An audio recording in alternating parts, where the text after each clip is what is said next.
亿万富豪的我带老婆去婚纱店选婚纱，却与狗眼看人低的势利女店员嘲讽，还伙同店内量衣师以店内高级布料卖光为由拒绝接待。我转身进入另一家店，订下了100万婚纱，却在我们离开时，势利女店员竟再次上前嘲讽竞争店铺只配接他们不要的垃圾订单。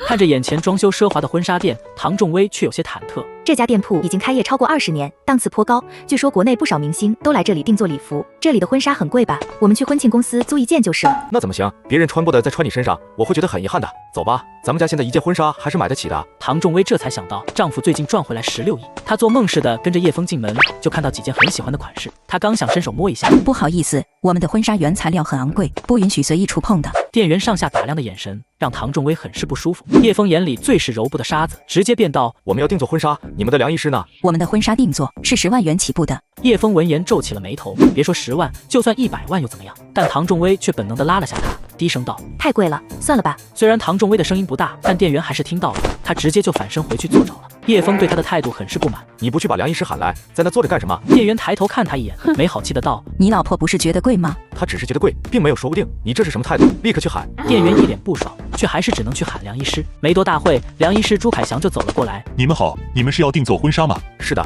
把你们店里最好的布料和装饰拿来看看。朱凯翔呵呵一笑道：实在不好意思，我们最好的布料都被买光了，暂时没有货。两位一看就是不差钱的人，不如再去别的店看一看，也许能有所收获。其实这是很明白的逐客令，叶枫自然看得出来对方什么意思。他淡声道：我对这件婚纱的预算是起步100万，上不封顶。你确定店里的高级布料都卖光了？朱凯翔差点没笑出声来。100万定做一件婚纱，那得用多好的布料和装饰物啊！不好意思，的确卖光了，两位去别的店看看吧。行，希望你不会为今天的话后悔。叶枫说罢，就拉着唐仲威离开了。这俩人还挺能装的，100万起步的婚纱也敢吹，吹牛逼又不犯法。以后这样的客人，你直接拦住就行了，非喊我出来干嘛？耽误时间。我这不是尽职尽责吗？免得回头漏了客人，老板又得骂我。干这么多年了，什么人能承担，什么人成不了，你还看不出来啊？我哪能不知道啊？下一步他们应该就要去找更便宜的店了。瞧，你看他们要去我们隔壁那家了。呵，他们也只能捡我们不要的小订单。此时离开店铺的唐仲威稍微松了口气，同时又忍不住对叶枫道：你跟他们吹牛干嘛？又没什么意义。谁说我是在吹牛了？本来给你定做的婚纱预算就是100万以上。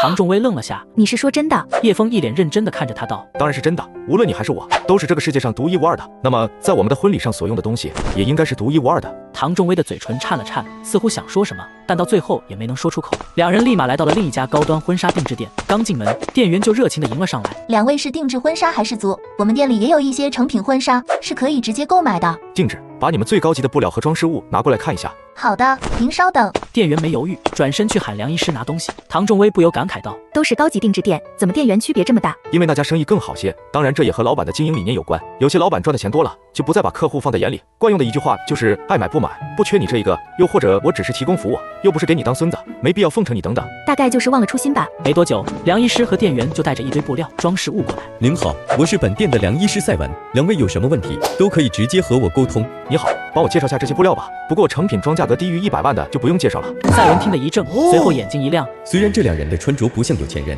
但总感觉这个男人身上有一股很强的气场，是大客户啊。赛文很好的收敛起了所有小心思，把2种最好的布料拿了出来。这是本店目前拥有的2种最高级布料，一种来源于意大利的双色人工纺织，柔韧性极强，一些大明星就很喜欢用这种布料去制作晚礼服、旗袍之类的。能摸摸吗？当然可以。唐仲威伸手摸了摸，感觉非常的舒服，有点像小动物身上细细的绒毛爱。您可以试试随意拉扯，不但不会变形，反而有很高的弹力。那另一种呢？这种就更厉害了，是我国特有的极品蚕丝，每一根蚕丝都会经过特殊的检验，确保没有任何瑕疵。100斤蚕丝最终只能挑出1两，可谓价值千金。这个有点意思啊，有像这种多色的吗？当然有，不过这种极品蚕丝的成品装起步价是108万，如果是多色蚕丝，每多一个色系要增加100万的费用。唐仲威听得直咂舌，他有些想走的意思了。要不还是算了吧，太贵了。叶枫却不为所动，把你们的调色板和触控笔拿过来，我想自己设计样式和色彩搭配。好的。就在赛文去拿东西时，唐仲威拉了叶枫一下，低声道：你真要在这里订婚纱呀？太贵了，这样算下来，一套婚纱不得好几百万。叶枫一脸宠溺地看着他道：就算几个亿，我也觉得值。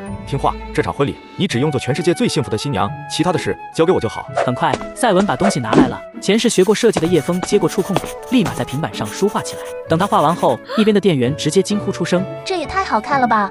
你什么时候学会的设计？平时的业余爱好而已。你好，差不多就是这样。你觉得可以做出来吗？赛文这才回过神来，不，能做。业余爱好能做到这种地步，您的天赋实在太惊人了。叶枫笑了笑道：“就按照我设计的来制作就可以了，钱不是问题，但下个月11号我必须拿到，你看可以吗？”赛文露出些许为难之色。我们只能说尽力，但难度相当高，很难保证。如果不能保证时间，我把这个单子给你们没有任何意义，那我只能找其他家了。赛文想了下道：“您稍等，我需要给老板打个电话。”赛文拿出电话走了出去，很快就折返了回来，脸上很是惊讶。他感慨道：“老板被您的设计折服了，他希望能买下这个设计的版权，出价1000万。如果您答应，这次的婚纱定做全当免费赠送。”唐仲威听得愣住了，几百万的婚纱已经让他很震惊了，可婚纱店老板竟然愿意出1000万，这东西那么值钱的吗？可叶枫却摇摇头道：“我不卖，这是我给老婆设计的婚纱，不是金钱可以衡量的，我要的就是独一无二。”您误会了，老板只是想买下版权，然后再做一套放在店里展示，不对外出售，纯粹是个纪念意义。我知道，可我还是不卖。叶枫态度很坚决，他觉得现在他们说的好听，可以后要真卖了也没办法。赛文只好退了一步。那我们可以去婚礼上帮忙吗？赛文可不敢说他们其实是想去打广告，在人家的婚礼上搞事情，这不是侮辱人吗？叶枫自然是猜到了对方的小心思，不过他没打算拒绝。可以。得到叶枫的应允，赛文很是高兴。好的，我们老板很是喜欢您的设计，所以这次的婚纱还是免费赠送给您。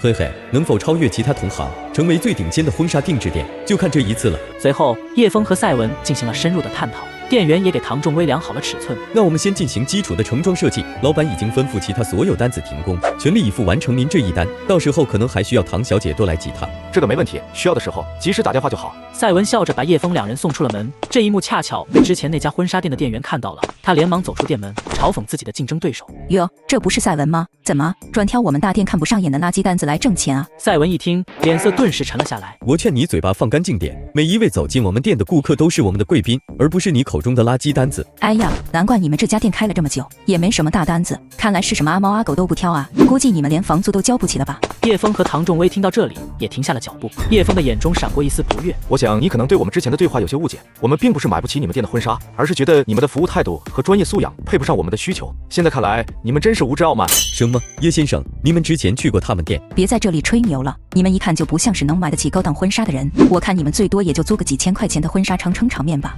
你懂什么？叶先生是设计高手，他对婚纱的要求极高，这次他定制的婚纱需要用到极品蚕丝，整件婚纱的定价高达几百万。店员一脸震惊，他怎么也没有想到，这对普通的夫妇竟然有着如此高的消费能力。这不可能，你们一定是联合起来骗我的。真是目光短浅，我都知道不能以貌取人。叶先生、唐小姐，非常感谢你们选择我们的店，你们的婚纱我们会尽快赶制出来，确保在婚礼前完美呈现。叶枫点了点头，表示感谢。店员脸上的血色都没了。要知道，一个高达几百万的婚纱单子，只拿提成也有好几万。这怎么可能？我没什么不可能的，你们店的服务态度和专业素养让我们非常失望。叶先生、唐小姐，真的很抱歉，我之前不知道你们。道歉就不必了，我们也不接受。叶枫说完就走，店员脸色难看的站在原地，他知道因为自己的无知傲慢，错过了一个大客户，更是在同行面前丢尽了脸面。